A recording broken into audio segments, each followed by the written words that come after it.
Welcome back, Broncos, to another episode of the Poly Podcast. This is the official podcast of the Poly Post, a newspaper ran by students for students. I'm, of course, your co-host, Nick Talamante, and joining me, as always, is Andy Foreman. Welcome back, everyone. Thanks for joining us again. Andy. How you doing, brother? I think I said this on the last episode, as well as we can. How are you? Same, echoing that sentiment, especially after Tuesday. I'm maybe a little less doing well, but it is what it is. Yeah, I think we're all still both figuratively and literally hungover from that debate. Emphasis on the literally hungover. Yes, yeah, it's like a fever dream that just never ends. You know what? At least it was fun in the first half. Before it was a little too much for me. It was at least fun in the first half. I'll say that. A few drinks in, I was having a good time. Yeah, I mean, if you can't laugh at it, you're gonna cry at it. So Exactly. You Yeah, might as well laugh. You might as well enjoy yeah, yourself. you got to pick one or the other. Exactly. Yeah, man. I mean, we've basically already previewed it, but as you can tell, folks, the main theme of this episode is going to be all about the 2020 election. With the election day, I believe only 34 days out. The November election is coming up quick, folks. So to get ready for that and prepare all the Broncos out there, we're going to be talking about everything involved in the election, how to register to vote, how to vote. We have an amazing interview with the staff right here at the Poly Post, Blanca Gonzalez, who did a great piece on how CBP is preparing for the election. We're going to be talking about the ballot measures and all the different propositions and who's supporting it. But yeah, Andy, we got a lot on our plate today. We should just jump right into it then, because our first segment is all about how to register and vote in California. So let's do it. Absolutely. Let's jump right in.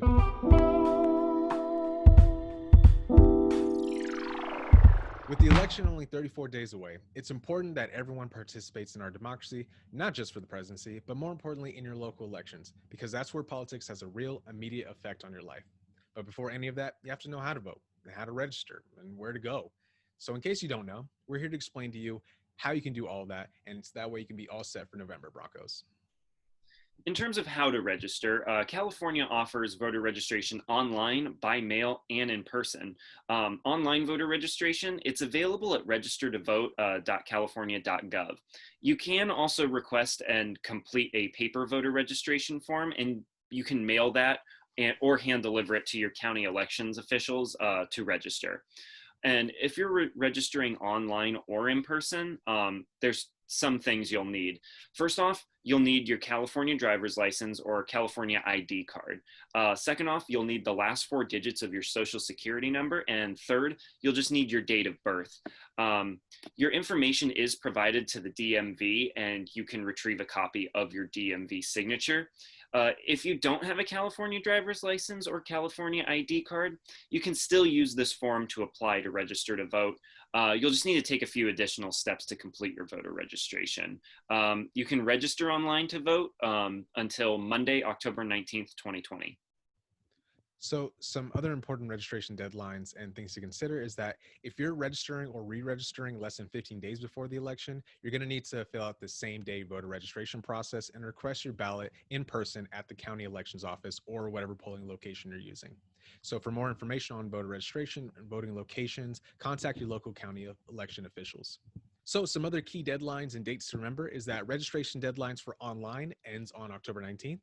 For by mail, you need to have it postmarked by October 19th, and for in person, it's going to be on November 3rd. The absentee ballot deadlines for requesting your ballot is going to be on October 27th. For returning by mail, it needs to be postmarked by November 3rd, and for returning in person, it needs to be by November 3rd by 8 p.m. when most polling places close. So for early voting begins October 5th and ends on November 2nd, but dates and hours may vary based on where you live. If you want to vote on election day or register on election day, you're going to have to go through a process called the conditional voter registration. So the conditional voter registration is a safety net for Californians who miss the deadline to register to vote or update their voter registration information. Voters can use a conditional voter registration process from the day after the deadline all the way through election day. Eligible citizens can go through the county election office, polling place, or vote center to register and vote conditionally. These ballots will be processed once the county election office has completed the voter registration verification process. How to vote. Election day is Tuesday, November 3rd, 2020, and all of California's registered voters will be mailed a ballot no less than 29 days prior to Election day. Early voting and in-person voting locations, they're also going to be available to voters. If you want to vote in person on Election day, all registered voters in California will receive a ballot by mail.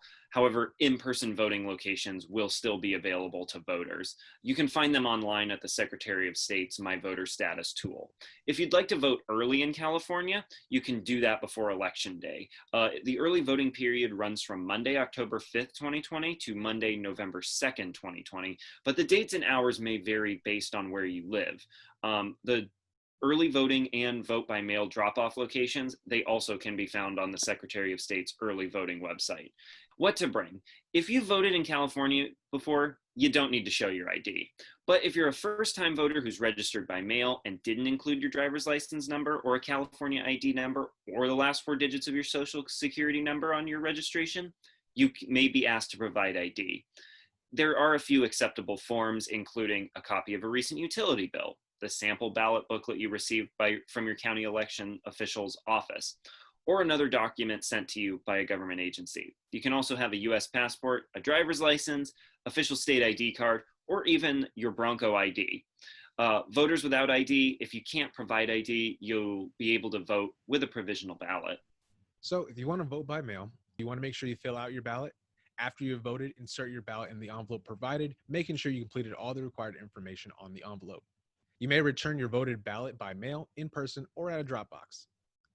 If you're returning your ballot by mail, it must be postmarked on or before Election day and received by your county election office no later than 17 days after the election. If you're returning your ballot in person or dropping it at a drop box, it must be delivered no later than the close of polls, which is around 8 p.m. on November 3rd. Anyone may return your ballot for you, as long as they don't get paid on a per ballot basis. In order for your ballot to be counted, you must fill out the authorization section found on the outside of your ballot envelope. And with that, Broncos, that is how you register to vote. And now you know how to vote. So hopefully everybody takes advantage of that. We're going to have all the resources in the description. Again, we encourage everyone to register and vote. So make sure you go to registertovote.california.gov. That way you can check your registration status. You can go through everything we talked about here today and make sure you're ready for the election on November 3rd. And with that, we're going to transition into our interview with Blanca Gonzalez, where she's going to talk about some of the election fairs that are on campus and some of the ways to get involved with the political discourse on campus, even though we're shut down. So stay tuned for that, Broncos.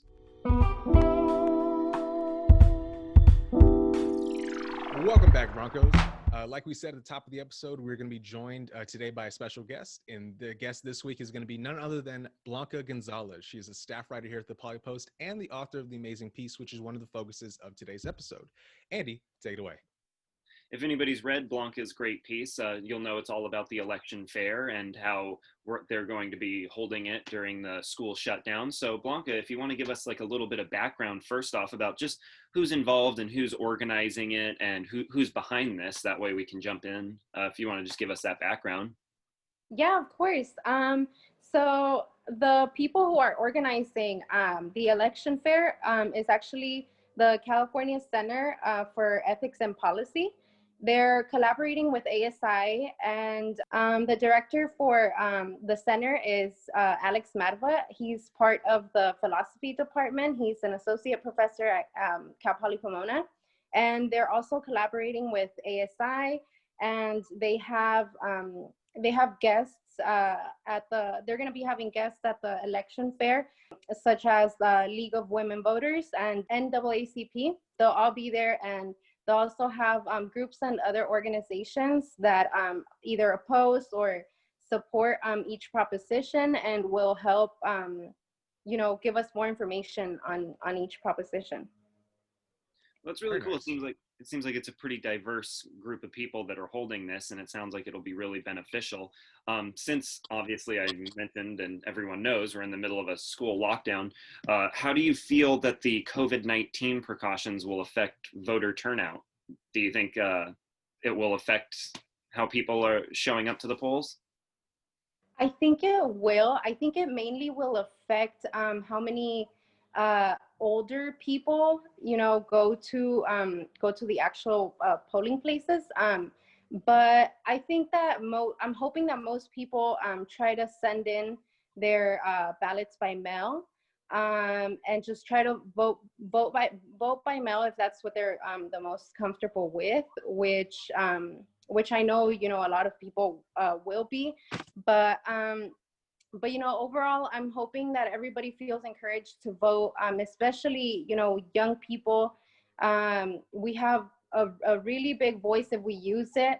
And I think it's really important for us to get involved, especially in this election that just, you know, is giving us a lot to think about.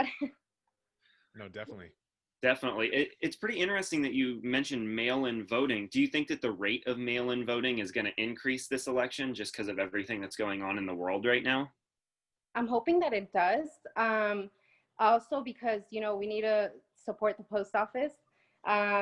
But I think that it will be the most popular form of voting right now, just because of the pandemic and, you know, what we're all going through. So I think that it will be probably one of the most used sources, you know, for voting. Definitely. I know if someone gives me the option to not leave my house, I'm going to take it. Right. Yeah, of course. Do you think that this election fair is going to increase student voters showing up to the polls? Like, do you think it'll create some kind of background for them to get more informed and feel more passionate about what they're voting for? I'm hoping that it does, you know, because Alex Madva, I was speaking with him, and he seems really passionate about the information that he's trying to, you know, give people and give students. And not, I mean, actually, not just students. The event is going to be open to the public. So everybody is encouraged to, you know, tell other people, to, you know, tell their families, their friends, to let them know that this event is going on, because they're gonna be explaining a lot of things about each proposition, and what a vote yes means, what a vote no means, for each one of them. Because, you know, sometimes that can also get challenging, is for us to know. Sometimes, you know, with the wording of propositions, it could get challenging to know exactly what a vote yes means and what a vote no means, for each of them. So the election fair is gonna help clear that up for people, you know, for anyone who shows up. It's definitely something you want to take advantage of, because I know I'm not up to date on all the key issues all the time. Like, I'm not following them nonstop. So it's definitely good that they're providing this space for people who are in an already insanely busy and chaotic year to be able to just get to the heart of the issues. So I definitely am excited about this. Yeah, and I think it's so important, like what you mentioned, Blanca, about the language of how a lot of these propositions are worded. It can be very confusing sometimes maybe even like intentionally. So I think this forum is going to be a really good resource for people, not just students, but just, you know, people in general that attend, to get a better, like a clear, concise idea of like, what does a vote yes or no mean on this proposition, and then people can decide for themselves, like, okay, I agree or disagree with that, and then they can decide like how they want to vote. So I think it's very important. Yeah, and you know, another important thing is, at the event, you'll be able to see the kinds of groups that are supporting or opposing each proposition, and I think that that's also very important, for people to look out for, because you want to know who you're standing with and who you're supporting, and who's behind, you know, either pushing or, you know, not wanting to have each proposition, you know, pass. Um, but yeah, I think that's also something that is really important that the election fair is going to be offering. Completely agree. I think that's super important. Just like you said, it's important to know who you're standing like with or Mhm. against, and like what groups are supporting it, because it may seem like something that like you are in favor of, right? Just based on like the wording, but then you kind of look around, you're like, wait, but like this group is supporting it. And then based on whatever context you have for them, that might change your opinion on it. You know, you may never Yeah, know, like, oh, wait a minute, why are you supporting this? You know? And it may make yeah, you second guess. So I think that's very important, that it's going to give people that, you know, broader perspective on it. right, right, right. if students are going to be showing up to the polls more because of this the election fair and just getting more involved, and obviously election season is ramping up, how do you feel about the accessibility of voting for students? Do you think there's do you think there's more ways that it could be streamlined or made more accessible? I think that well, I think that it's already accessible enough. I think that honestly, as younger people, we sometimes tend not to care too much, or not to. I don't want to say everybody, because I know that there's people, young people like us who care about voting, and actually take that as something really important. But there are a lot of people who don't really take advantage of all the resources that there actually are, because Cal Poly was also hosting a Constitution Week. I'm not sure how what their turnout was, but they have a lot of resources, for us to learn and for us to get informed. And I'm not sure that us as young people take advantage of all those things. So I'm not sure that having it be more accessible would make them turn out more. I think that maybe encouraging people, and I don't know, maybe having like influencers push for people to vote. Maybe that's something that could help, if they see other people that they admire doing voting, and doing their civic duty. That's a way that they'll get encouraged. Other than that, I don't really think that with all the different forms of voting that we have now, that it'll change, if young people also, we don't put our effort and our cooperation. It's definitely something that's in the voters' hands. Like I totally agree that after a while, like, it's up to the individual voter to show up and vote. Like, yeah, I would agree with the core of that, like, sentiment, and that, like, your point that there's a myriad of different, like, tools, right? Like, there is a huge amount of accessibility in voting and registering to vote. It's just a matter of, like, actually advocating and motivating people to get out there and use those. I mean, I agree with you on that front. Like, there's only so much that they can do other than, just voting for you. So you kind of have to take the initiative into your own hand. I will say, though, that getting this information out there, which is why, like, we wanted to bring you on, and why I think your piece in this forum is so important, is that yes, I agree, the tools are definitely out there to take advantage of, but not many people know about the tools. So not many people know, like, that they have these resources to be able to use in these different avenues to register to vote. So that's why, again, I think you and your piece and this forum are so important, because getting the information out there to let people know, hey, this is how you do it, this is where you can get these resources, is, like, critical to actually getting people to turn out, especially young people. Yeah, of course. And I think that we can probably create, like, a bigger turnout if we also, if just one person pushed another person to vote, and to get involved. I think that would make a huge difference. So I think that it really is about, just influencing other people, and pushing other people to get out there and to go check out the resources, check out everything that's out there already. Absolutely. well, in terms of resources and talking about resources, do you know of any other ways that CPP is providing to help students stay informed and help them kind of get involved in their community? Yes. So the CPP Poli-Sci Club, which everybody can find in their Instagram at Cal Poli-Sci. It's CALPOLISCI. They are also developing a voter guide, which will include what it means to be anti-racist in the local level and in the congressional level. They're also going to include the propositions and a little breakdown for each proposition, and what their e-board's position is. for each. So I think that that's also something that that people can look forward to. And if you guys follow them on Instagram, they also post a lot of informational things on their stories. They're very active. So I really encourage everybody to follow them because they really do help out a lot, and they're always also willing to speak with people.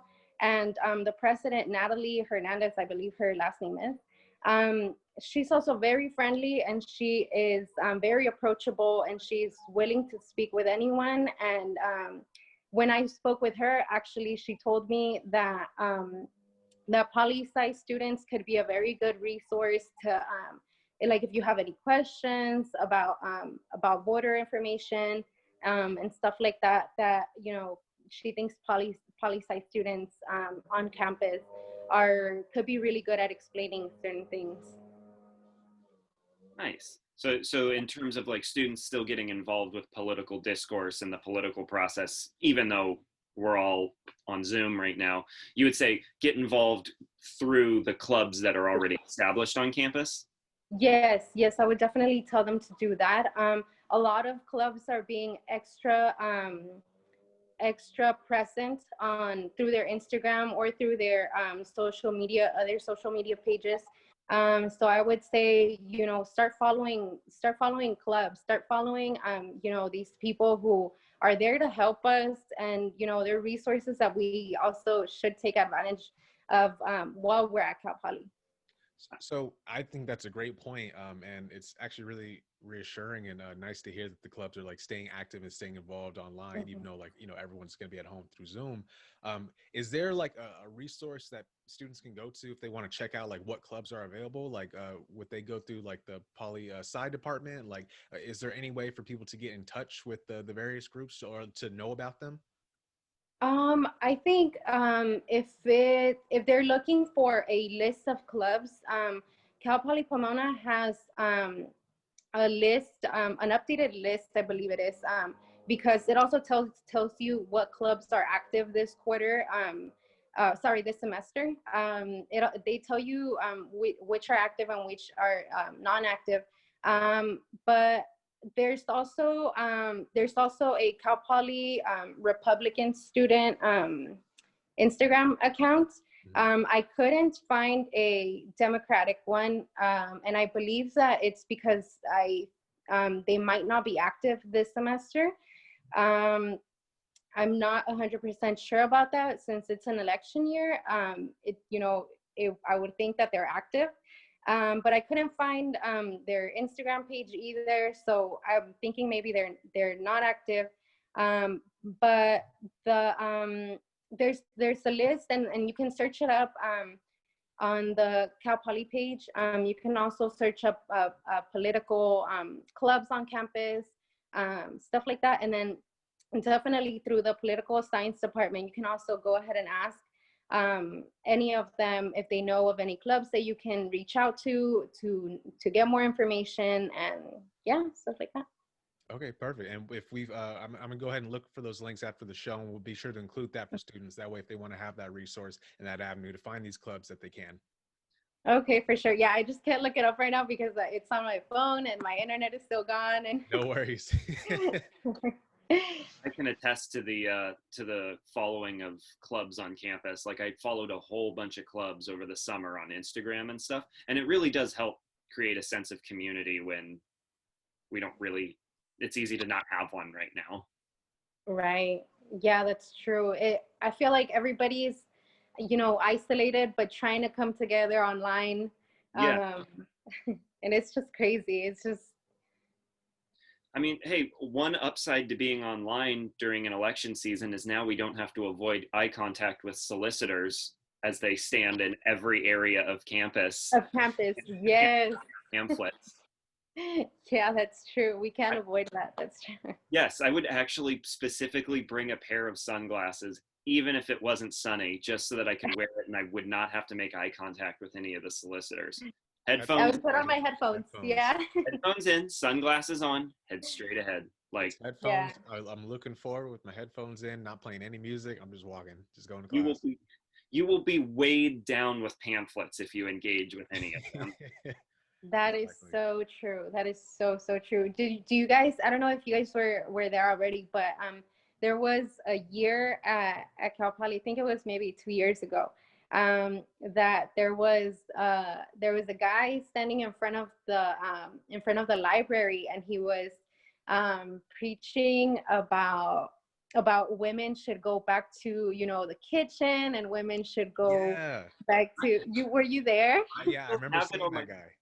I still have it on my Snapchat. I still have it in my Snapchat memories. Just everyone watching this know, as much as it sucks being online, we at least don't have to deal with this right now. You know what I mean? If it's not making you wacky, you're getting ripped off. So here you got smoking marijuana. Well, it makes us trip. Well, God wants us to be sober-minded. God wants us to look at Him all day long, every day, and say, "What a great person." Right. Yeah, that's true. Yeah. Well, I mean, since it's an election season, if we want to talk just very briefly about sort of the general election that's happening. Obviously, we're recording this on a Thursday morning. I guess Thursday afternoon, but it's still morning to me. I wake up at like 11. But Tuesday night, we had the presidential debate. And I think it's safe to say the nation and the world is still feeling pretty hungover from it. In more ways than one. Yes, exactly. I am amazed that Nick is upright right now still. Like, you're telling me I didn't think I was going to recover after the amount of, let's say, liquid courage it took to get through that debate. You were not the only one. But obviously everyone is super disheartened. We're not going to get into like, oh, how did you feel it went? Because everyone had the same reaction. We all lost. That's how we all lost. It's like Alien versus Predator. Whoever wins, we lose. Exactly. But what is something you would say to disheartened voters after Tuesday night? What is some like words of encouragement that you would give to disheartened voters? I think that the most important thing that we need to take out of the debate is that this election is going to be one of the most important in history, and I think that this election is mainly going to be about defending our democracy, because so many things were said, and it was too crazy to get into it, but definitely that I think that everybody should take it as this didn't go well, so let's see what we can do about it, and let's all work hard to reach not even a middle ground, because I don't even know that there could be a middle ground between completely two extremes, but I think that we definitely as a country, we need to work toward getting better presidential candidates, learning from this experience, and learning from this election that we should have better options. Completely agree. I totally agree. I just want to say, back in 2016, South Park called this. South Park called it. Go back and watch the episode. They called it. But in terms of like, obviously we're talking about the debates and it was incoherent and nobody could even understand what was going on. What are some tips that you would have for voters to kind of get past? I'm going to use like a very generous term and call it mudslinging. Like that's being very generous for what was going on Tuesday. But what are some tips you would give to potential voters to get past all that and actually get to the heart of the key issues that they're going to be voting on? I would say to definitely look up what each candidate's position is on big topics, for example, climate change, diversity, all these big topics that we really need to pay attention to in our society. And I think that we need to do that research and see where each candidate stands, and vote for whoever has the same values as you do, or similar, because I don't think that any of us have the same values as any of the candidates. Definitely. It's definitely getting harder and harder to get past all that and actually just get to what they're talking about, especially after Tuesday. Like I had no idea what any of them were talking about. Yeah, you know, it kind of seemed like they were just pointing fingers and you did this and you did that and you don't do this and you don't do that and this is your fault and that was your fault, you know. It was just kind of, and then they wouldn't let each other finish. Well, yeah, it was just crazy. It seemed more as of a entertainment show than anything else. I mean, welcome to the world of televised politics. It's been this way since Kennedy. Yeah. I completely feel you on that, Blanca. That's how more than ever these debates have felt. On Tuesday, it was just pure spectacle. I'm like, wow, there really isn't any policy going on. I don't think anybody's learning or coming away from this with the changed position. It's just a clown show. But we'll save, like me and Andy, we got a lot to say on that, so we'll save it for the end. But I want to echo the sentiments that you were saying, and kind of jumping off of the question that Andy threw out there. One resource, and we've been like plugging this throughout the episode, is Ballotpedia.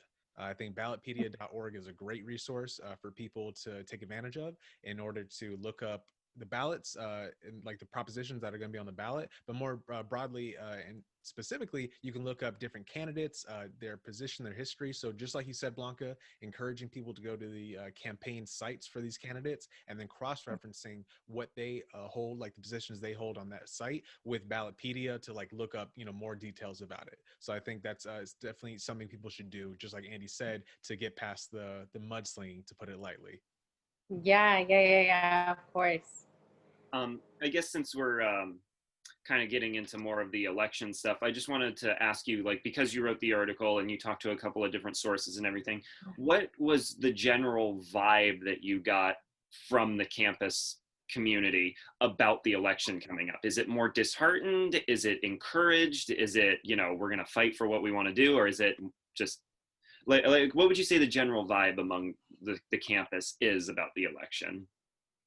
I think that there's a big sense of emergency to do what's the best for again for our democracy, and to defend our country, because I think that a lot of the people that I spoke with wanted to just keep encouraging students, keep encouraging young people. Because I believe I think the majority of the registered voters this year are younger people. I think they're millennials and younger, I believe. So I think that it's very important to keep encouraging them. And I think that that's the sense that I got from everybody that I spoke with on campus, is that they just want to push people to actually go out and vote and actually, get involved. So I think that it was more of a sense of emergency and a sense of, a little bit like scared that we might not have a very good, turnout, that it might be, just another crazy election. Definitely. I mean, my last question is about the election, and it's more pointed towards you as an individual. How are you planning to spend election night? Do you have your plans yet? Yes. So I am registered to vote, but I also registered to be a volunteer at a polling place. Nice. So that's what I'm going to be doing. I'm also going to volunteer for the election fair, just so that I could be more involved, and so that I can keep pushing just more students, more young people. I don't think that I can stress that enough.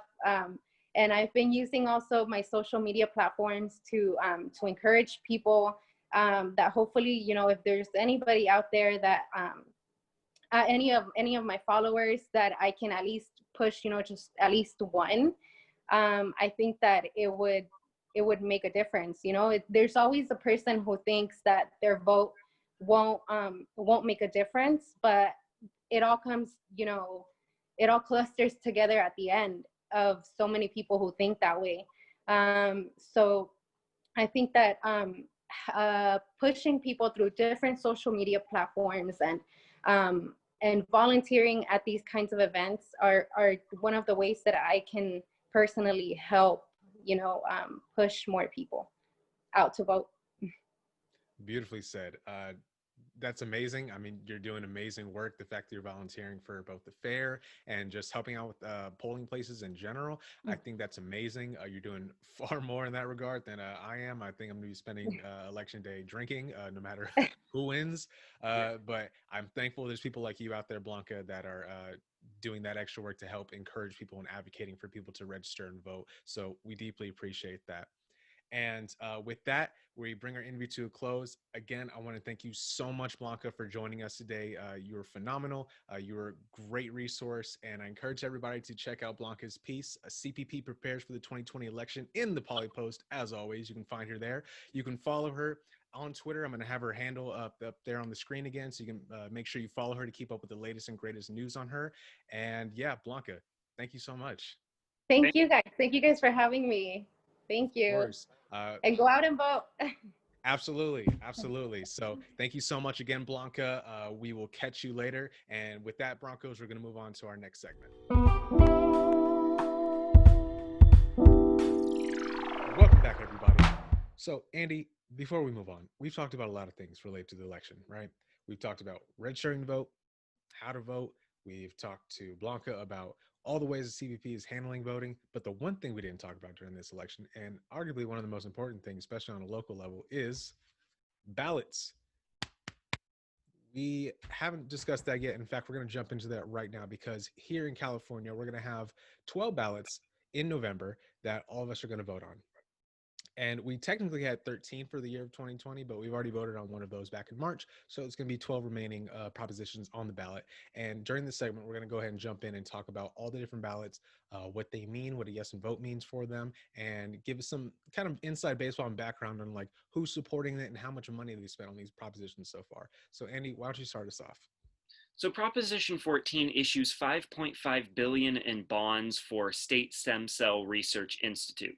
Basically what this means is that a yes vote supporting this would be, you would be supporting the $5.5 billion extra in bonds for them. A no vote would be opposing it, because they actually did run out of funds derived from Proposition 71 in 2004. They ran out of that in 2019. So a no vote would be opposing the extra $5.5 billion.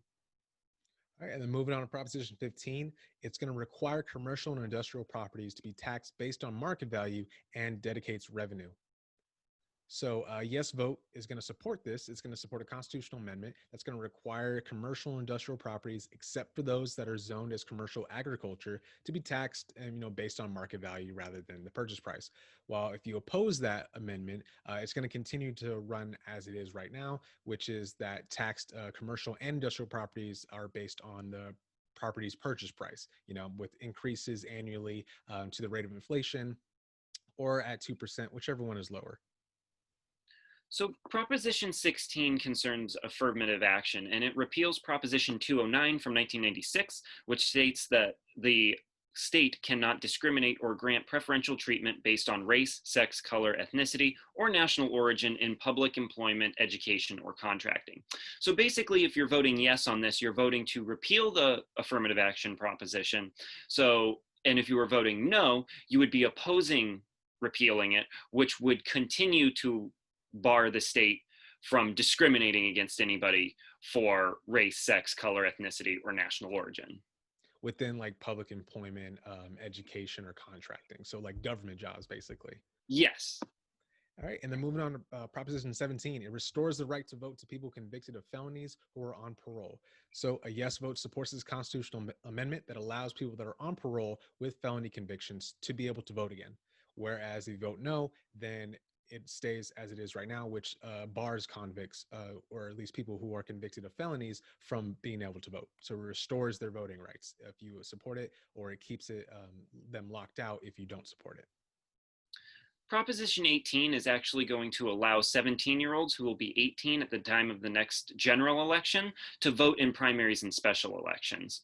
So a yes vote would basically mean that you are supporting 17-year-olds who will be 18 in the next general election to be able to vote in primaries and special elections, and a no vote would oppose it so that they could not do that. And then Proposition 19, it's going to change tax assessment transfers and inheritance rules. So if you vote yes to support this, it's going to do a couple things. It allows eligible homeowners to transfer their assessments anywhere from within California and allow the tax assessments to be transferred to a more expensive home. It's going to increase the times that a person who's either over 55 or who has severe disabilities to transfer their tax assessment. So currently they can do it once, but with this proposition, if you support it, it would allow them to do it 3 times. It's going to require that inherited homes that aren't being used as primary residences, so let's say a vacation home or a second home, they'll have to be reassessed at their market value when they're transferred. And then lastly, it's going to allocate any additional revenue or net savings as a result of the ballot measure to wildfire agencies or counties. So a yes vote would support this constitutional amendment, whereas a no vote would keep things as they are. Proposition 20 makes changes to policies related to criminal sentencing charges, prison release, and DNA collection. A yes vote supporting this initiative would basically add crimes to the list of violent felonies for which early parole is restricted. It would recategorize certain types of theft and fraud crimes as misdemeanors or felonies, and it would require DNA collection for certain misdemeanors. Voting no on it would oppose this initiative. And it would oppose adding crimes to lists of violent felonies, and it would oppose recategorizing certain types of theft and fraud crimes, and it would also oppose requiring DNA collection for misdemeanors.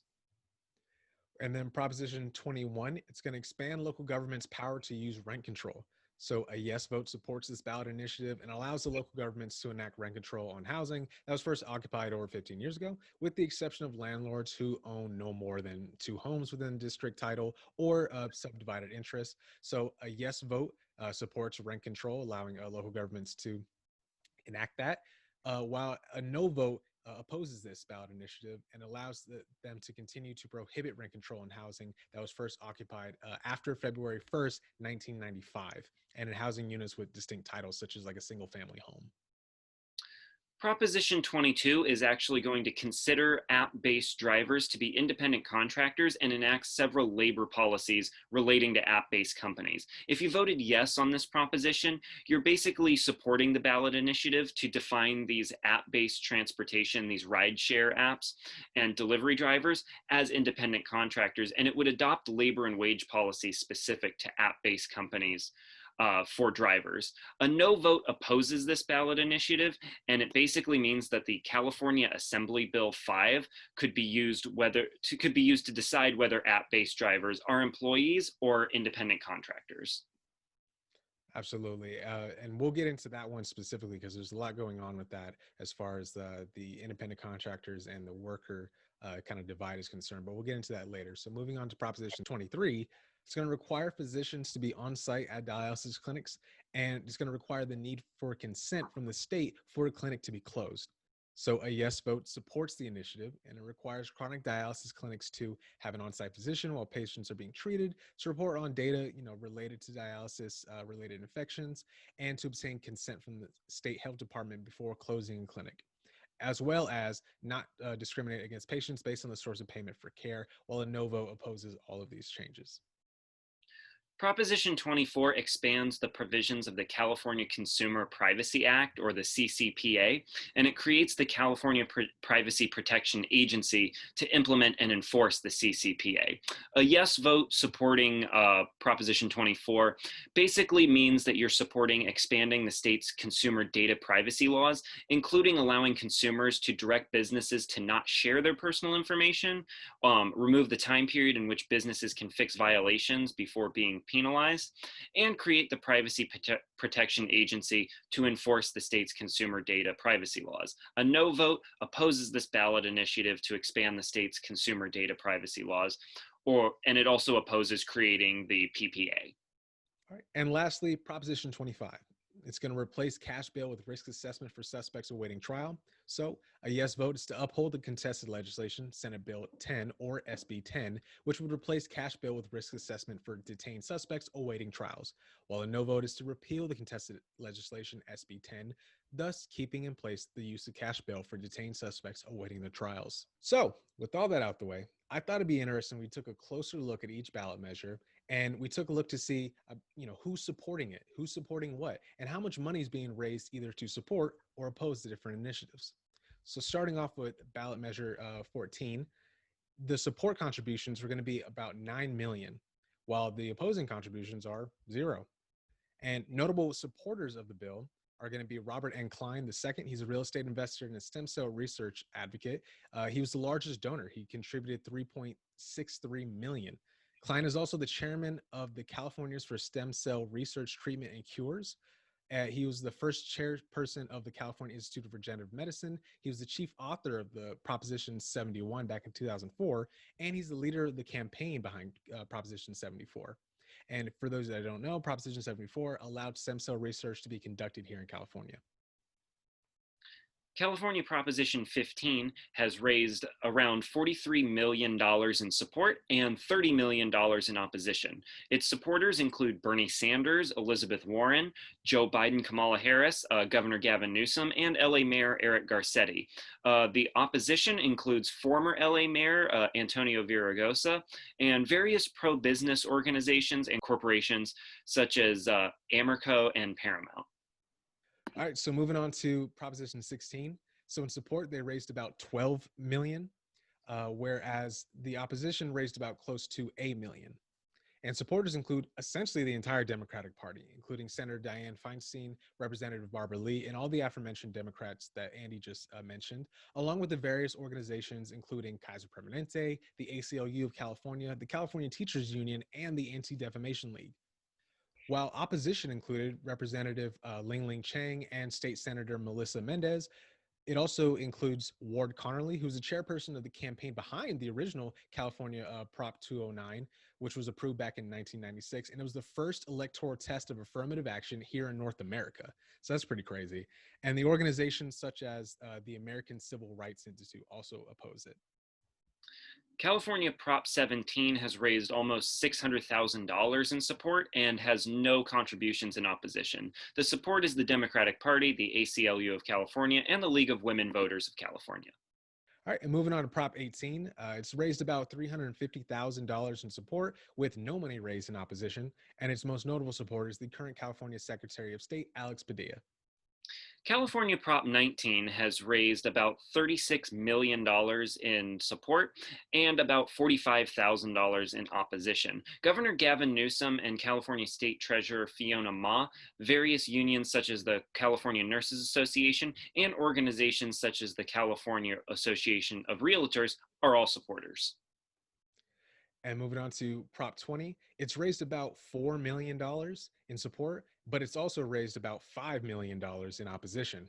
It is supported by Representative Gavin Nunes, unions such as the Association for Los Angeles Sheriffs, Deputy Sheriffs, the Los Angeles Police Protective League, and Peace Officers Research Association of California, whilst opposition includes former Governor Jerry Brown, the Democratic Party of California, and various groups such as the California Teachers Union, California Labor Federation, Crime Survivors for Safety and Justice, the Chan Zuckerberg Advocacy, which is a group ran by Mark Zuckerberg and his wife, the Public Defenders Association, League of Women Voters of California, and the University of California Student Association.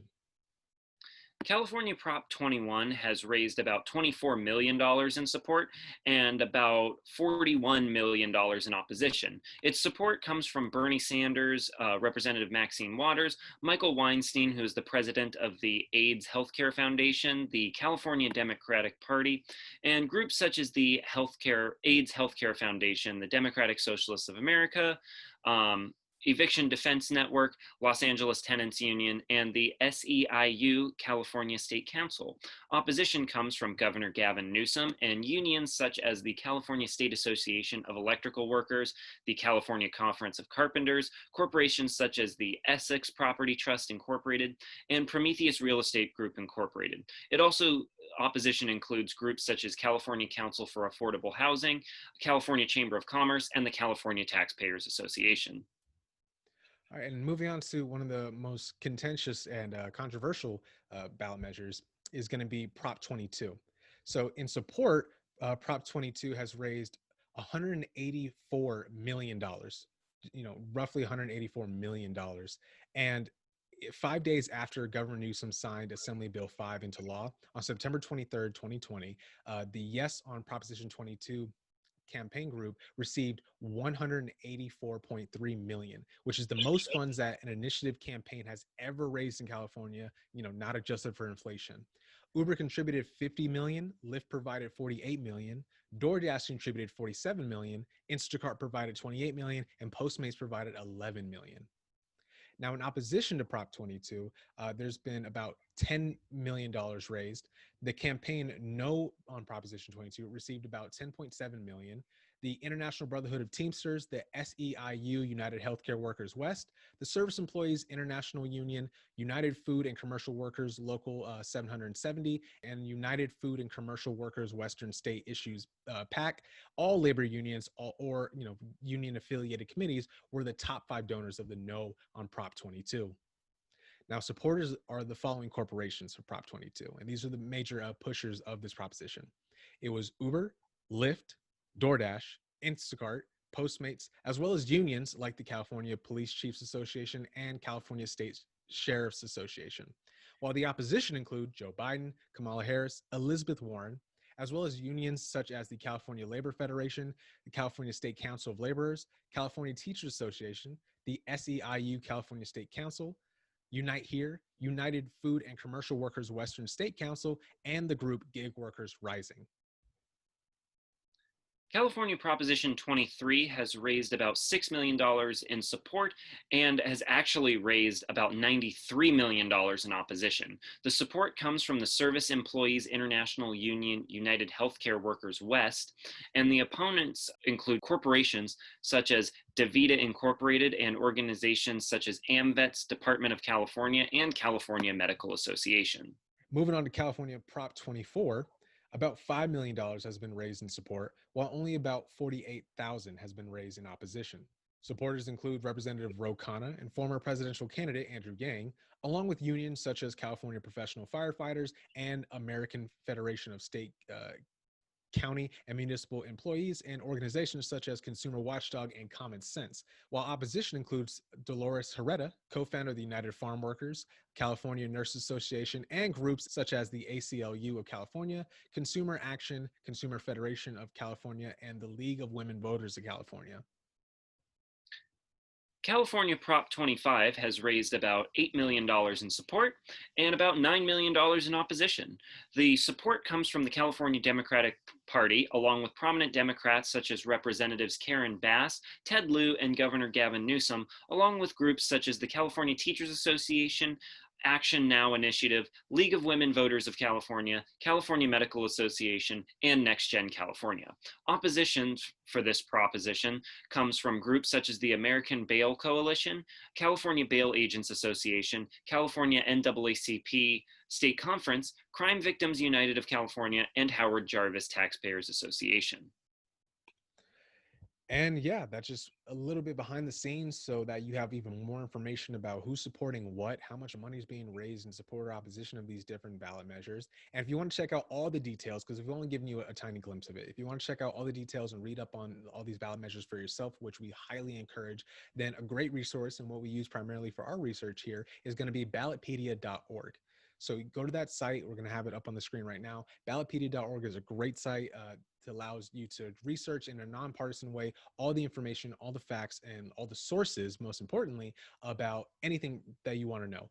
Ballot measures, the different propositions supporting or opposing groups, the funding, where that funding comes from, and everything else that you need to know. So ballotpedia.org, it's a great source. I highly encourage everybody to take a look at that, do your research, take a day or two to read up on these propositions for yourself, and then make your decision. All the links that we provided, you can check out in the description down below. I encourage everybody to read up on all the different ballot measures, read up on your local candidates. Oh, if there's anything else while in the opinion section I want to emphasize, it's use the resources that we provided for you today. Please look into them for yourself, make your own decision. And two, please register to vote.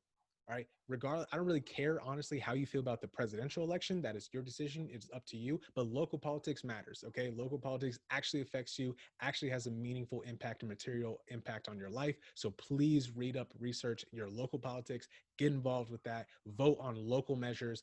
And yeah, if there's anything else to take away from this, is that local politics matter and you should care about that and vote in that. Get out there and vote, people. Absolutely. And with that, Broncos, we will catch you on the next episode. Thank you so much again for spending time with me and Andy. I know this is the meaty episode. We're going to try to break it up for you guys, but hopefully you learned something. Hopefully you go out there and register to vote. Hopefully you bring your friends and family to join you. And with that, we're going to catch you on the next episode.